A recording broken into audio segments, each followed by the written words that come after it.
Justice B R. Gavai, दूसरे दलित chief justice तो पहले बौद्ध चीफ जस्टिस।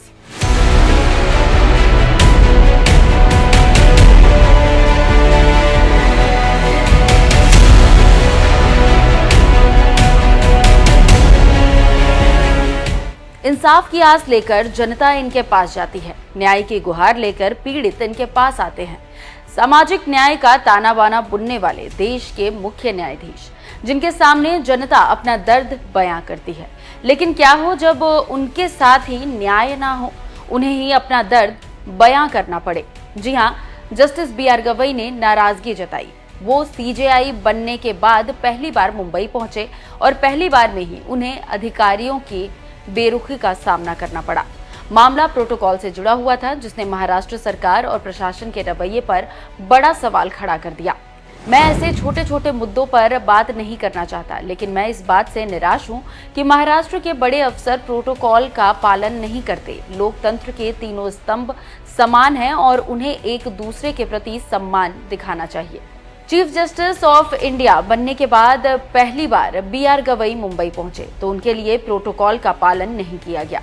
उन्हें रिसीव करने के लिए प्रोटोकॉल के मुताबिक ना तो चीफ सेक्रेटरी आए, ना ही डीजीपी और ना ही मुंबई पुलिस कमिश्नर पहुंचे। हैरानी की बात तो यह है कि महाराष्ट्र बी.आर. गवई का गृह राज्य भी है। प्रशासन के इस व्यवहार पर नाराजगी जताते हुए सीजेआई बी.आर. गवई ने कहा कि अगर भारत के चीफ जस्टिस पहली बार महाराष्ट्र आ रहे हैं तो उम्मीद की जाती है कि यहाँ के चीफ सेक्रेटरी, डीजीपी और मुंबई के पुलिस कमिश्नर को मौजूद रहना चाहिए। ऐसा ना करना सोचने पर मजबूर करता है। दरअसल मुंबई में महाराष्ट्र बार काउंसिल ने सीजेआई के सम्मान में कार्यक्रम रखा था। सीजेआई गवई ने इसी कार्यक्रम में प्रोटोकॉल का पालन न करने पर सवाल उठा दिया। उन्होंने सरकार को आईना दिखाते हुए कहा कि जब किसी संस्था का प्रमुख पहली बार राज्य में आ रहा हो, खासकर जब वो भी उसी राज्य का हो, तो उन्हें खुद ही सोचना चाहिए कि जो व्यवहार किया गया वो सही था या नहीं।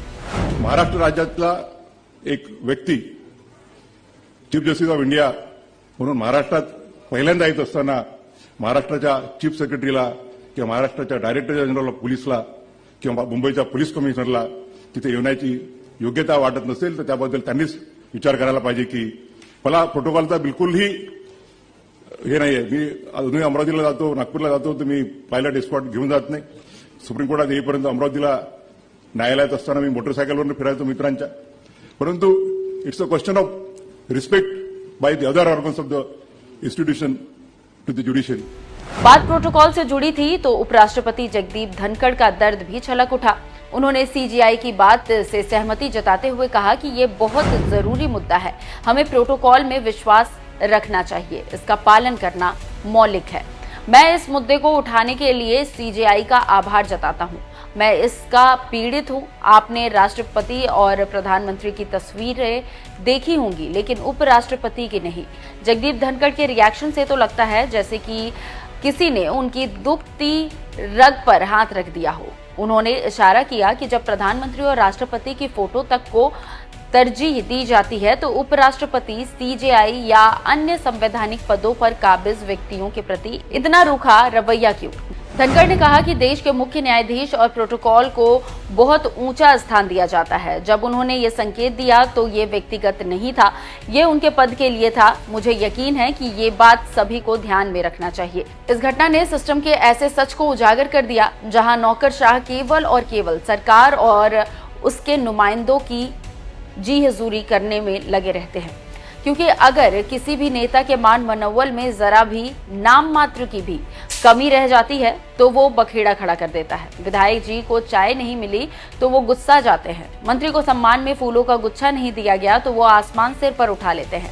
हाल ही की वो घटना तो आपको याद ही होगी जब हरियाणा में बीजेपी नेता मनीष सिंगला को डीएसपी नहीं पहचान पाए तो उन्होंने डीएसपी से माफी मंगवाई, वो भी ऑन कैमरा। डीएसपी की इस माफी का बकायदा वीडियो भी जारी किया गया, जिसमें डीएसपी जितेंद्र सिंह ने नेता के सामने सिर झुकाकर माफी मांगी। मैं जितेंद्र राणा, डीएसपी जींद, कल सोशल मीडिया पर वायरल हुई वीडियो के संदर्भ में बताना चाहूंगा कि मैं कल माननीय सीएम साहब की साइक्लोथॉन यात्रा में कानून व्यवस्था की ड्यूटी पर रहा था। जो मनीष सिंगला जी कार्यक्रम स्थल पर आए थे, और साइकिल ट्रैक के समीप मौजूद थे। मैं उनको पहचान नहीं पाया। मैंने बाकी लोगों के साथ उनको भी वहां से जाने के लिए कहा। मेरा उनके मान सम्मान को ठेस पहुंचाने का कोई इरादा नहीं था। मेरे इस कार्य से यदि माननीय श्री मनीष सिंगला जी की भावना को कोई ठेस पहुंची है तो मैं भाई मनीष जी से क्षमा व्यक्त करता हूं। मैं माननीय पूर्व राज्यपाल प्रोफेसर गणेश लाल जी और मनीष जी के पूरे परिवार का मान सम्मान करता हूं। मैं और मेरा पूरा परिवार हरियाणा पुलिस का पूरा मान सम्मान और पूरा आदर करती है। कल का जो भी घटनाक्रम था, भाई जितेंद्र दी राणा के मुझे ना पहचानने के कारण हम पहले कभी नहीं मिले थे। मैं इनके जवाब से संतुष्ट हूं और अब हमारे बीच में कोई भी गिला शिकवा नहीं। मनीष सिंगला की पहचान बीजेपी के नेता से ज्यादा कुछ भी नहीं है। वो किसी भी संवैधानिक पद पर नहीं है। बावजूद इसके उनको पूरा सम्मान चाहिए। फिर देश के चीफ जस्टिस को सम्मान देने में क्या दिक्कत थी? ये सवाल फिलहाल महाराष्ट्र की देवेंद्र फडणवीस सरकार के सामने है। आप इस मामले को कैसे देखते हैं? कमेंट कर जरूर बताइएगा। नमस्कार।